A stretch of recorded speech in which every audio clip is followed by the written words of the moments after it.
Ngayong araw guys ay namingwit nga pala ulit ako ng mga dalag. At tingnan nyo naman kung gaano kadami yung nahuli natin. Bali pinaghandaan ko na talaga itong gagawin natin plano. Sa bahay pa lang kasi kumuha na ako ng kawayan para meron tayong maayos na gagamitin na paglalagyan ng biwas. Kompleto na lahat guys, may lagayan at saka pain. Yung naging lakad kasi natin kahapon ay medyo nakakadismaya. Sa dinami-dami nung dala nating kurikit ay dadalawa lang yung nahuli. Kaya ngayong araw ay susubukan natin ulit kung makakabawi tayo. Pagdating ko nga dito ay tumambad agad yung mga biwas natin. Iniwan ko na to kahapon kasi babalik pa naman tayo. May naabutan pa nga akong isang ibon dito na napakaganda ng kulay. At baka magulat kayo sa dala natin pamain. Bali magkahalong kurikit kasi to tsaka lagaw-lagaw. Tapos meron din ako dito na ilang pirasong bagong biwas para makasigurado talaga tayo na hindi na sila makakawala. Unang subok natin guys, kurikit agad yung nilagay ko. At dito na rin natin nakuha yung ating unang huli. Sobrang nakakatuwa lang kasi napakabilis nilang sumibat. Buhay naman agad oh. Tingin tama, laki na. Halos kakalapag pangalang neto pero kinagat agad. Napakagandang bungad neto kasi hindi na tayo naghintay ng matagal. Patunay lang to na talagang gutom na gutom sila. Yung pangalawang huli natin guys, dito rin natin nakuha sa pwesto na to. Sa part kasi na yun ay napakaraming dalagang nakatambay. Guys, padalawa na to.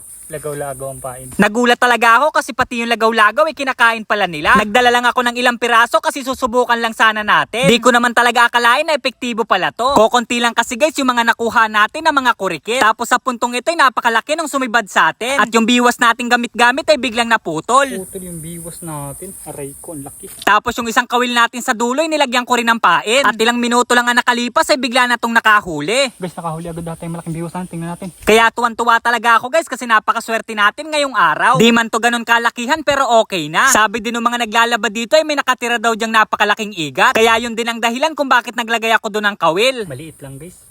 Malaki pa yung nabibiwas natin. Pero patatlo na to. Tapos bumalik na ako dito sa kabilang pwesto. At dito natin nahuli yung pang-apat na dalag. Tama pala yung ginawa natin plano na mamiwas na lang. Mas nakaka-enjoy pa tong gawin at hindi tayo naiinip. Kahit mag-isa lang tayo dito ay sobrang saya. Di katulad kahapon na halos 2 oras bago tayo makahuli. Samantala ngayon ay halos sunod-sunod. Guys, another huli na naman oh. Sakto na yung laki. Nakakarami na tayo guys. Kamingwit-mingwit lang.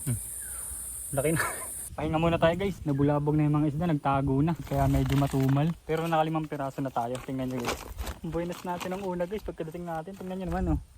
Ito na lahat yung nahuli natin guys oh. Tingnan nyo lalaki na oh. Pingwit lang gamit natin dito guys. Isa lang yung nahuli natin sa taan. Mga gutom sila. Bali 8 na to kasama yung nasa bahay na 3 piraso. Medyo palabas-labasin muna natin isda. Maaga pa naman. Tsaka ang init na. Lagaw-lagaw na lang yung pain natin guys. Pero kinakain naman nila. Buenas natin. Sunod-sunod yung huli natin. Dito lang sa part na to tayo nakakahuli guys oh. Dito medyo maasin tayo. Mas madami na sana to. May mga pailan-ilan nga lang nakakawala. Hindi pa nalulumod eh. Nahahata ko na. Pero all goods na to.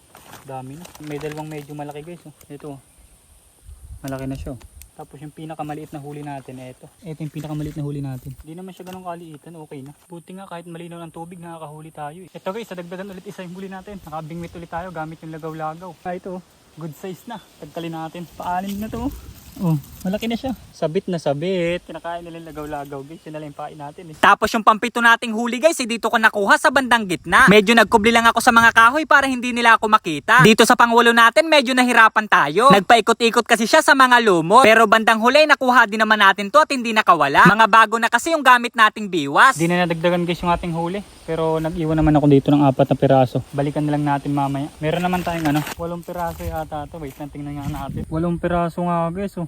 All goods na size. Naka 8 piraso tayo guys, hindi na masama. Pero kung alam ko lang na kinakain nila yung lagaw-lagaw, mas kumuha tayo ng madami. Ang dami kasing lagaw-lagaw kagabi. Sumasabo dun sa ilaw. Ano lang ba yun? Kumuha lang ako ng mga ilang piraso. Kumbaga nag-testing lang ako kung kakainin nila. At nagtagumpay nga tayo guys, kinain nila. Napakaswerte natin, naka 8 piraso tayo. Kulang-kulang ano na to. Mahigit kalahating kilo na. Tapos isama mo pa yung 3 piraso sa bahay. Eh di 11 na. Naku, ligtas na ligtas ng pang-ulam natin ito. May napapala din tayo kakagala guys. Uwi muna tayo sa bahay, tanghali na eh. Nagugutom na din ako. Di pa ako kumakain. Sobra kasi ako nag-enjoy dyan. Okay na to. 8 piraso guys. Paldo! Sobrang nag-enjoy ako guys kasi nakatago lang kasi sila sa lumot. Tapos ang pakalit nyo ng tubig. Eh di kitang kita. Tapos nilalaglag ko lang yung pain sa may pinakang harapan nila. Tapos pag lunok na, saka ko lang tinataas. Sarap balik-balikan dyan sa pwesto na yun guys. Di naubusan ng isda. Ang dami pa nga eh. Mas maganda sana kung bulate. Di na ako nakapag-ukay kasi ang sakit ng aking braso. Babalik ulit tayo dyan. May ilang biwas pa tayo eh. Baka malay nyo mamayang hapon. May mahuli yun na malaki kasi nasa may malalim eh. Ilang oras din tayo namingwit doon. Buti na nga lang walang naglalabay. Pero may nagpatabog ng kalabaw. Kaya medyo nalabo yung tubig doon sa kalapit natin. Pero okay naman kasi nakahuli din tayo. Di na masama. 8 piraso guys. Parang namimingwit lang ng tilapia. Alam naman natin na isa sa pinakamailap na isda tong dalag. Kapag binabantayan mo hindi nakakahuli. Sadyang gutom lang yung mga nandyan. Kaya wala silang magagawa kundi sumibad. Init. Trick na trick yung araw. Tingnan nyo naman, asul-asul ang kalangitan. Buti lang naka-jacket tayo. Kundi sunog na naman. Layo pa ng lalakbay natin guys. Doon pa sa kabila doon. Sakripisyo, buhay content creator. At sa mga naghahanap nga pala dyan kung ano nga daw nangyari sa bitag serye natin. Medyo pinapatayo ko lang yung lupa kasi ang hirap magbitag ngayon. Sobrang ulan pag hindi na umuulan. Pag ibitag ulit tayo. Ang hirap pa kasi guys ngayon. Magkakabit tayo tapos biglang uulan. Wala din, iigkas lang. Kaya pag nagtag-init na ulit saka tayo magbibitag. Tsaka puro tikling lang lumalabas kapag ganun. Walang labuyo. Taglugon daw ang labuyo kapag maulan eh. Ayon sa bali-balita.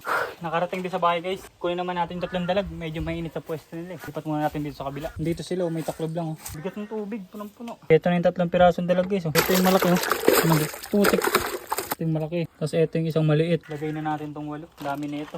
Dami na yan guys oh. Lalagyan natin to ng takip. Paniguradong tatalon to. Lalo't madami na. Tingnan nyo. Palabas-labas yung mga ulo-ulo nila oh. Ayun oh. Pag ganyan-ganyan oh. Tatalon na yan maya-maya. Lagyan na natin takip guys. Bahala na kung ano magiging plano natin dito. Kung dadagdagan pa ba o lulutuin na. Nasa 1 kilo na rin naman sila lahat kapag pinagsama-sama. Tupin ka sa akin!